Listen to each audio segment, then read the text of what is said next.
परंतु शक्ति के साथ संयम भी चाहिए।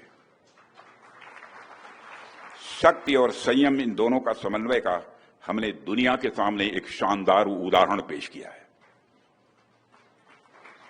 हम और कुछ कर सकते थे, लेकिन संयम भी बरता है।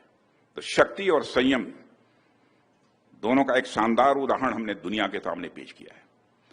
आत्मनिर्भरता के बैनर के तले आज हम क्रिटिकल और फ्रंटियर टेक्नोलॉजीज पर भी लगातार सफलता हासिल कर रहे हैं।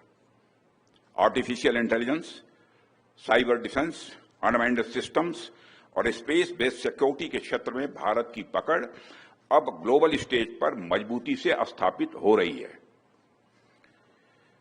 साथियों, आपको जानकर यह खुशी होगी कि रक्षा क्षेत्र में सेल्फ रिलायंस, आत्मनिर्भरता को बढ़ावा देने के लिए अभी 2 दिन पहले एमका प्रोजेक्ट को, जो 5th generation fighter aircraft Bharat में ही बनाने का प्रोजेक्ट है, उसको आगे बढ़ाने की एग्जीक्यूशन मॉडल को मंजूरी दे दी है।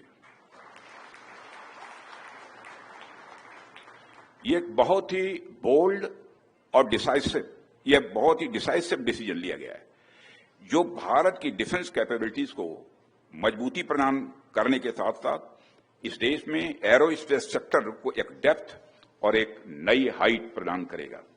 एमका प्रोजेक्ट के अंतर्गत आज 5 प्रोटोटाइप डेवलप करने की योजना है, जिसका बाद में सीरीज प्रोडक्शन होगा। यह निर्णय मेक इन इंडिया प्रोग्राम के इतिहास में एक मील का पत्थर माना जाना चाहिए, क्योंकि पहली बार किसी मेगा डिफेंस प्रोजेक्ट में पब्लिक सेक्टर कंपनियों के साथ साथ प्राइवेट सेक्टर ने भी पार्टिसिपेट करने का उसे मौका मिलेगा। साथियों, ऑपरेशन सिंदूर में पूरे देश की जनता ने मेक इन इंडिया अभियान की सफलता को देखा, समझा और उसे महसूस किया है। आज यह साबित हो चुका है कि मेक इन इंडिया भारत की सिक्योरिटी और प्रॉस्पेरिटी दोनों के लिए बेहद जरूरी है। साथियों, भारत की नेशनल सिक्योरिटी में मेक इन इंडिया एक इसेंशियल कंपोनेंट है। यदि हमारे पास यह क्षमता नहीं होती तो भारत की सेनाएं पाकिस्तान के निचले हिस्से से लेकर पीओके तक, पाकिस्तान के निचले हिस्से से लेकर पीओके तक आतंकवाद के खिलाफ इतनी प्रभावी कार्रवाई नहीं कर पाती। साथियों, आतंकवाद का कारोबार चलाना कॉस्ट इफेक्टिव नहीं है, बल्कि उसकी एक भारी कीमत अदा करनी पड़ सकती है। इसका अंदाजा आज पाकिस्तान को हो चुका है। फिर से मैं दोहराना चाहूंगा, आतंकवाद का कारोबार चलाना कॉस्ट इफेक्टिव नहीं है, बल्कि उसकी एक भारी कीमत अदा करनी पड़ सकती है। इसका अनुमान आज पाकिस्तान को हो चुका है। हमने आतंकवाद के खिलाफ भारत की स्ट्रेटजी और रिस्पांस दोनों को रीडिजाइन और रीडिफाइन किया है। हमने पाकिस्तान के साथ अपने एंगेजमेंट और स्कोप ऑफ डायलॉग को रिकैलिब्रेट किया है। अब जब भी बात होगी, केवल आतंकवाद पर बात होगी, पीओके पर बात होगी और किसी दूसरे मुद्दे पर पाकिस्तान के साथ बात नहीं होगी।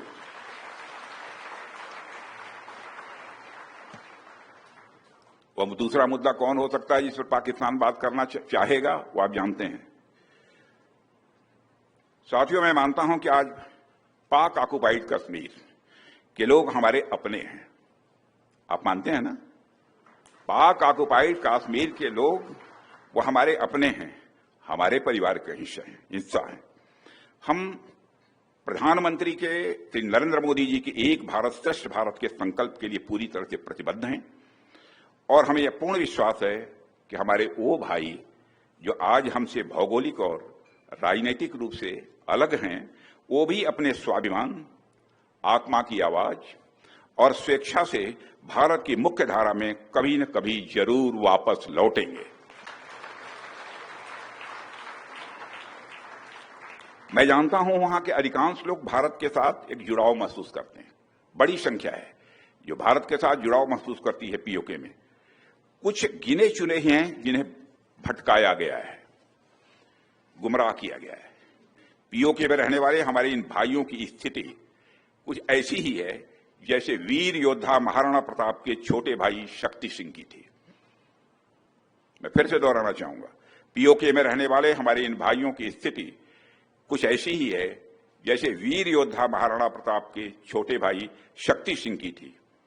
छोटे भाई शक्ति सिंह के अलग हो जाने पर भी बड़े भाई महाराणा प्रताप का विश्वास अपने छोटे भाई के प्रति बना रहता है और वह बड़े विश्वास के साथ कहते हैं कि तब कुपंथ को छोड़ सुपथ पर स्वयं चला आएगा, मेरा ही भाई है मुझसे दूर कहां जाएगा।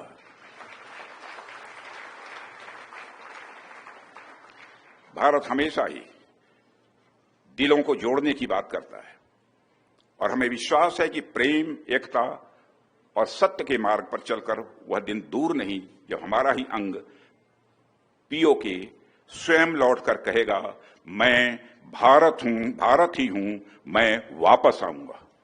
और वापस आया हूं, मैं भारत ही हूं, मैं वापस आया हूं, यह पीओके कहेगा, ऐसा मेरा पक्का विश्वास है। पीओके की भारत से एकजुटता इस देश की सांस्कृतिक, सामाजिक और आर्थिक समृद्धि पर निर्भर करती है। साथियों, जब मैं मेक इन इंडिया के माध्यम से प्रॉस्पेरिटी की बात करता हूं तो मेरी बात सिर्फ डिफेंस मैन्युफैक्चरिंग तक ही सीमित नहीं है। मेक इन इंडिया हमारे लिए डिफाइनिंग मूवमेंट है जो 20वीं शताब्दी में जापान में आया था। हम जापान की तरह ही इंजीनियरिंग, हाई प्रिसीजन मैन्युफैक्चरिंग और फ्यूचर टेक्नोलॉजीज के लिए एक डेवलपमेंट हब बन सकते हैं, ऐसा मेरा विश्वास है। साथियों, भारत में टैलेंट की कमी नहीं है। दुनिया की अधिकांश बड़ी बड़ी कंपनियों में भारतीय ओरिजिन के लोग बड़ी संख्या में काम कर रहे हैं। जैसे जापान ने अपनी टेक्नोलॉजी और मैन्युफैक्चरिंग की एक अलग पहचान पूरी दुनिया में बनाई है, वैसे ही भारत की टेक्नोलॉजी और मैन्युफैक्चरिंग भी पूरी दुनिया में जब स्थापित होगी तो उसके बाद हम जब एक पेन भी बनाएंगे तो उसकी ब्रांडिंग हम इंडियन टेक्नोलॉजी द्वारा निर्मित कहकर कर सकेंगे। यानी मेक इन इंडिया के माध्यम से भारत में बनी हर चीज पर प्रीमियम होगा, जैसे कभी मेड इन जापान का होता था। यह हमारे देश में प्रॉस्पेरिटी यानी समृद्धि के नए द्वार खोलेगा। साथियों, यह हम सबका अनुभव है।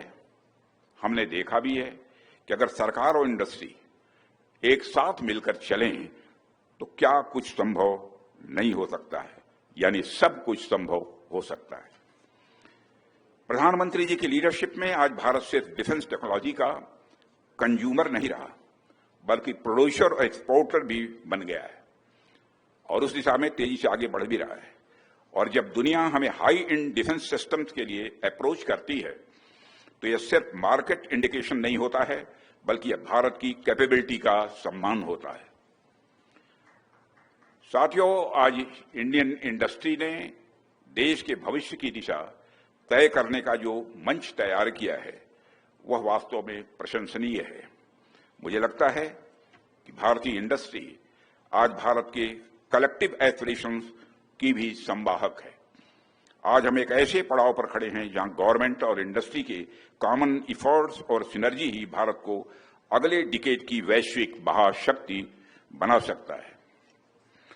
साथियों, आज के समय में किसी राष्ट्र की शक्ति का मूल्यांकन केवल उसके इकोनॉमिक इंडेक्स जैसे जीडीपी, फॉरेन इन्वेस्टमेंट या एक्सपोर्ट के आंकड़ों से ही नहीं होता है।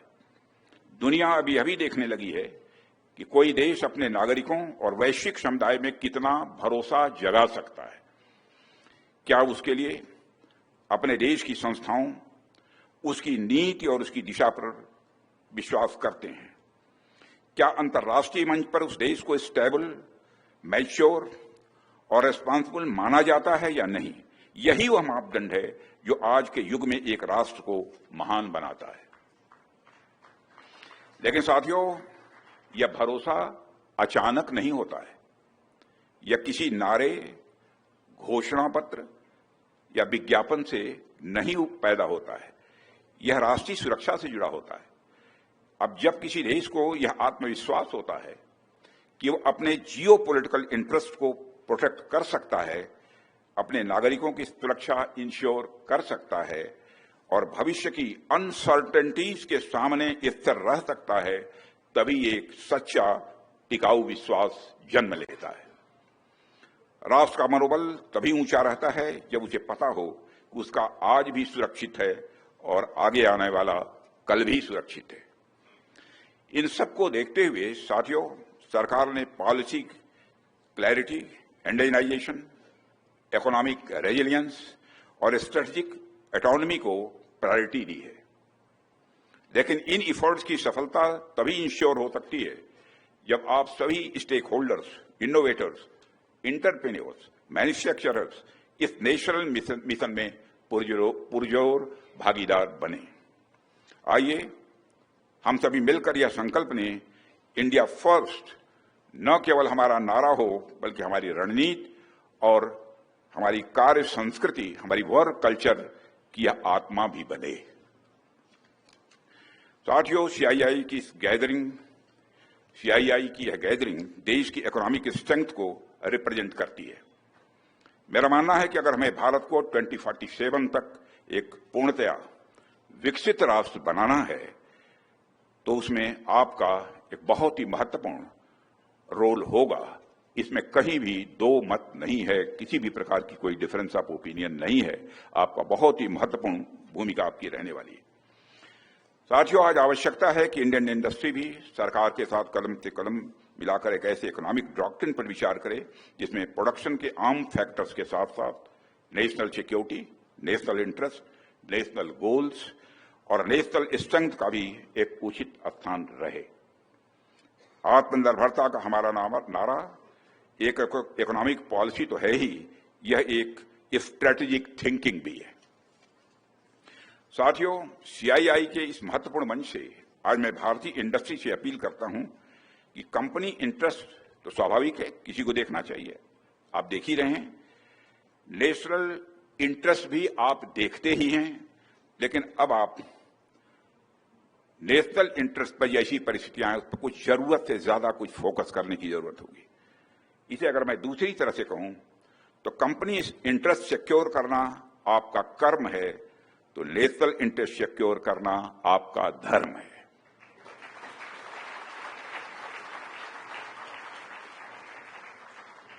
क्योंकि एक मजबूत राष्ट्र का निर्माण उसके सभी सेगमेंट्स हैं, सभी सेगमेंट्स का यह धर्म है। जैसा कि आपने, अब उसकी चर्चा नहीं करूंगा, छोड़ देता हूं। मैं ले जाना चाहता था ऑपरेशन सिंदूर की तरफ, लेकिन मैं नहीं ले जाऊंगा, वो कभी होगा तो देखेंगे। साथियों, जैसा कि मैंने अभी कहा कि भारत एक तरफ आर्थिक सफलता की सीढ़ियों पर तेजी से बढ़ते हुए आज विश्व की चौथी सबसे बड़ी इकॉनमी बनकर उभरा है और जल्द ही यह तीसरी बड़ी इकॉनमी के रूप में नजर आएगा। पर साथ ही आज के हमारे चैलेंजेस भी लगातार बड़े होते जा रहे हैं। ऐसे में मैं मानता हूं कि सीआईआई जैसी संस्था का रोल और भी महत्वपूर्ण हो जाता है। पूरा देश आपको और भारतीय इंडस्ट्री को एक विशेष उम्मीद, और केवल उम्मीद ही नहीं बल्कि पूरे विश्वास के साथ देख रहा है।